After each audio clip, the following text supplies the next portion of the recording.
A palavra estatuto significa um conjunto de regras de organização e funcionamento da coletividade. E foi pensando no coletivo que os estatutos da criança e do adolescente e da juventude foram elaborados. Importante instrumento de consolidação do direito à educação, o ECA, como é mais conhecido, o Estatuto da Criança e do Adolescente, reafirmou alguns preceitos já determinados pela Constituição brasileira, como a proteção integral de crianças e adolescentes e a prioridade na formulação de políticas públicas, na destinação de recursos e no atendimento de serviços públicos. Vale lembrar que, segundo o ECA, as crianças têm até 12 anos de idade incompletos e os adolescentes entre 12 e 18 anos. O Brasil foi o primeiro país da América Latina a adequar a legislação aos princípios da Convenção das Nações Unidas sobre os Direitos da Criança, que aconteceu em novembro de 1989 e foi ratificada pelo país em setembro de 1990. O ECA trouxe 3 grandes mudanças de paradigmas. A mudança de conteúdo, com a incorporação de todos os instrumentos da normativa internacional de proteção à criança.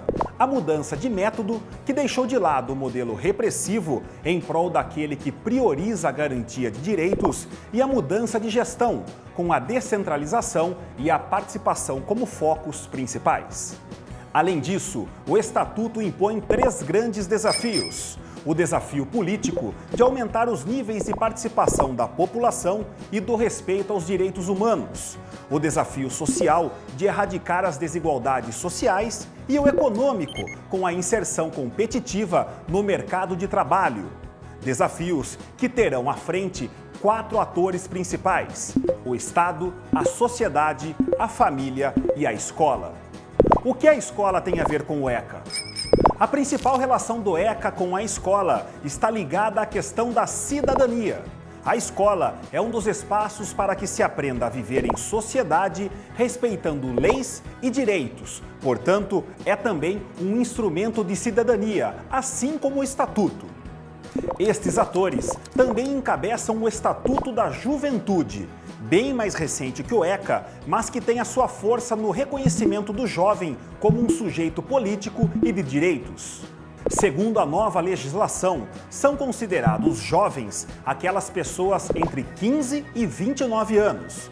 E ao definir este público, o Estatuto da Juventude contempla mais de 50 milhões de brasileiros, dos quais 15 milhões são de baixa renda.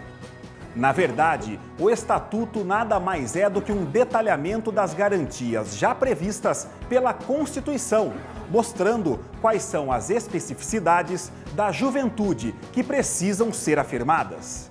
Assim como o ECA, o Estatuto da Juventude possibilita a articulação de ações de enfrentamento às diversas violações de direitos sofridas pelos jovens. E vai além dos processos punitivos e de responsabilização, olhando para o jovem como um sujeito de direito, com voz, autonomia e identidade próprias. É importante lembrar que o Estatuto da Juventude não substitui o ECA, mesmo se a faixa etária acaba sendo coincidente para o público de 15 a 18 anos. As duas leis são, na verdade, complementares no exercício de legitimidade e garantia de direitos para crianças, adolescentes e jovens. E é por isso que precisam ser apropriadas nas escolas, discutidas e contextualizadas, para que os direitos adquiridos sejam, de fato, estendidos a todos.